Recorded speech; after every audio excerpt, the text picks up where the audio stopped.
Kaloum abrite le centre administratif de la capitale Conakry. Ce statut lui vaut la convoitise de tous et de toutes les catégories des habitants de la cité. Ici se croisent les chemins de ceux qui sortent de ces habitats précaires à la quête d'un quotidien dont ils sont sans espoir d'en avoir le moindre gain, et ceux qui roulent dans ces voitures aux vitres teintées ou perchés du haut de ces étages, comblés de la certitude que la vie est à eux.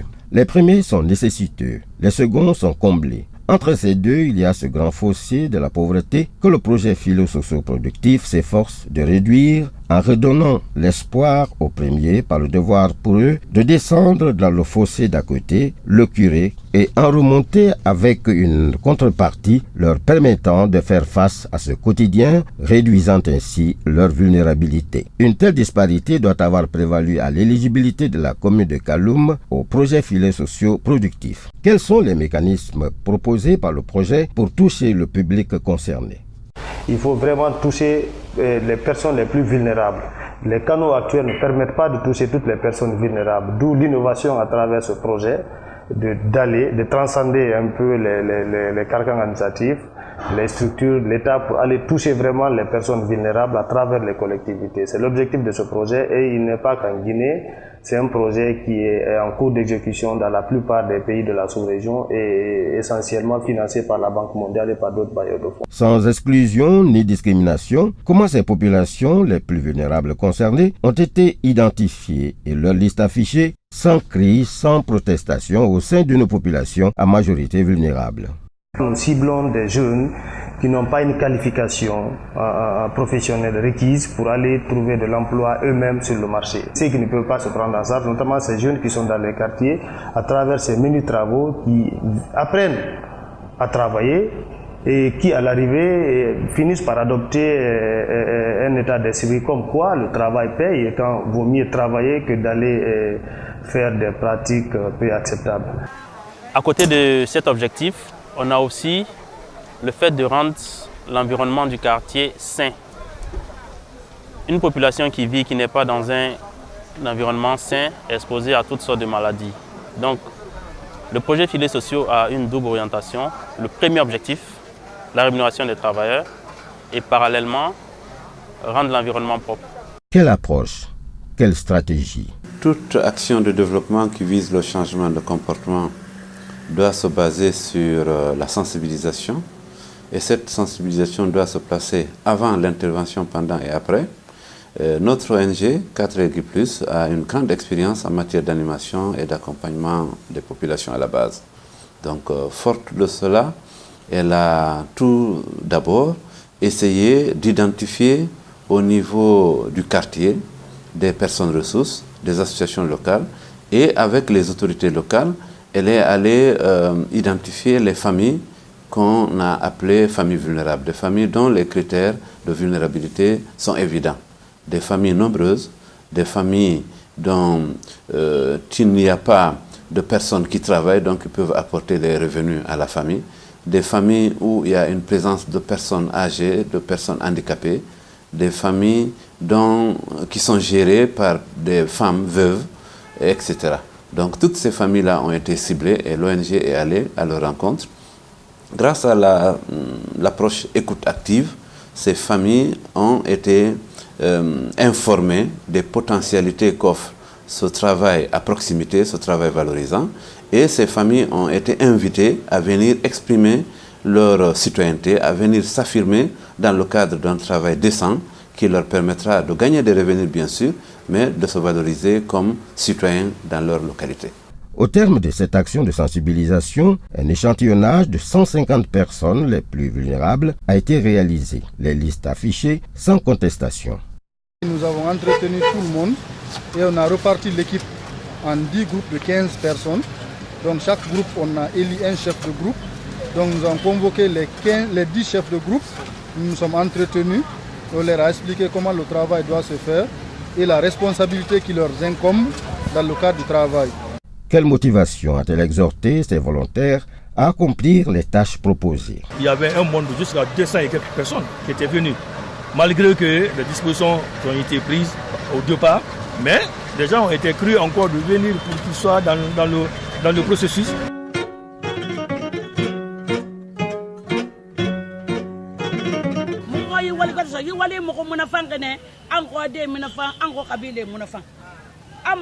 Je suis vraiment contente parce que ce projet m'a aidé, moi et toute ma famille.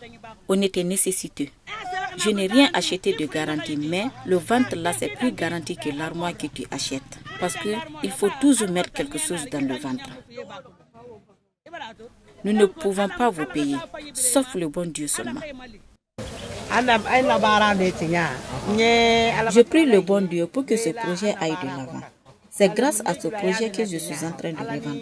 L'argent qu'on nous a donné, c'est avec l'argent là que j'ai acheté la cola que je revends présentement.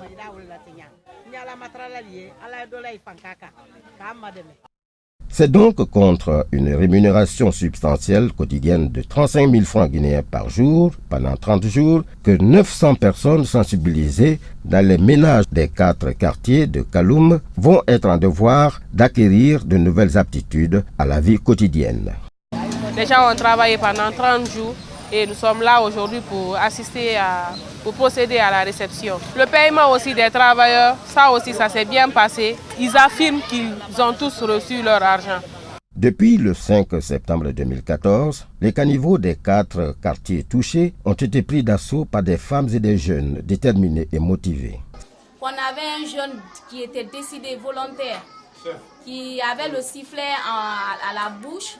À partir de 6h30, 7h, il commence à siffler pour dire qu'il est l'heure, il est l'heure. Filets sociaux, levez-vous. Il est l'heure, et tout le monde se levait. 7h30 sont désormais à Kaloum, autant pour ces fonctionnaires qui s'y rendent pour un salaire mensuel que pour cette catégorie de couches vulnérables et désespérées pour lesquelles le projet Filets sociaux productifs assure un salaire hebdomadaire contre un investissement journalier dans leur cadre de vie. Groupe 5. Donc chacun là, le contact de chacun là avec sa photo. Donc il est appelé à la porte là-bas, ici, on contrôle. Si c'est lui, on le laisse ici, on le paye. L'argent que j'ai reçu du filet social, ce montant-là me permettra de financer ou de relancer en un mot mes petites activités commerciales. Mais déjà, j'ai un petit bar dans lequel je vendais les cafés. Donc ce fonds-là me permettra de renforcer mon fonds de roulement. Nous fondons l'espoir, si vous voulez, sur les filets sociaux, de venir chaque fois ou d'organiser ces activités pour toute la jeunesse de la Guinée, pour qu'on puisse vraiment subvenir à nos besoins. Le combat contre la pauvreté se gagne avec l'implication du pauvre lui-même, en lui permettant de se procurer des revenus substantiels en réalisant un travail utile à intérêt communautaire et nécessaire à son bien-être. Le projet a un double intérêt. Réduction des revenus aux ménages pauvres, mais en même temps l'assainissement de leur cadre de vie. Parce qu'un cadre de vie qui est malsain, c'est des dépenses en termes de santé. Et donc le projet vient justement pour résoudre ces problèmes-là. C'est pour cela que nous sommes sur le terrain quotidiennement et nous renforçons les capacités de toutes les parties prenantes pour que les projets se déroulent dans de bonnes conditions afin qu'on puisse atteindre les objectifs. Pour nous, c'est la joie. Pour la première fois cette année, depuis que Filets sociaux a envoyé cette équipe, pour la première fois que l'on n'a pas envahi dans nos bâtiments. Caniveaux curés, ordures évacuées, population locale rémunérée et sensibilisée, les filets sociaux productifs à Kaloum en fin de parcours ont procédé à des séries de réceptions qui ont consacré la fin du projet, sur lequel la vice-présidente de la délégation spéciale de la commune de Kaloum a livré son sentiment. On a vraiment besoin de filets sociaux. Et ça a beaucoup aidé les personnes vulnérables aussi, dans l'engouement, dans l'allégresse. Ils ont travaillé et ils ont bénéficié quand même quelque chose. Donc ça a été vraiment salutaire. Ce qui est salutaire, c'est le fait d'aider ces personnes qui n'ont pas de moyens, qui n'ont pas de revenus. Non seulement le travail qu'elles ont eu à accomplir, c'est leur travail. Mais en plus de ça, on leur a donné quelque chose. Donc ça a été salutaire et c'est ces femmes-là même qui viennent demander à ce que ça continue. C'est pour que nous demandons à ce que ça soit pérennisé. En plus de l'amélioration de leur cadre de vie désormais assaini, les acteurs des filets sociaux productifs, les femmes en particulier, ont ressenti d'autres effets bénéfiques. Ce que le filet social nous a rapporté, c'est plus. Maintenant, nous sommes à Coronti ici comme la famille.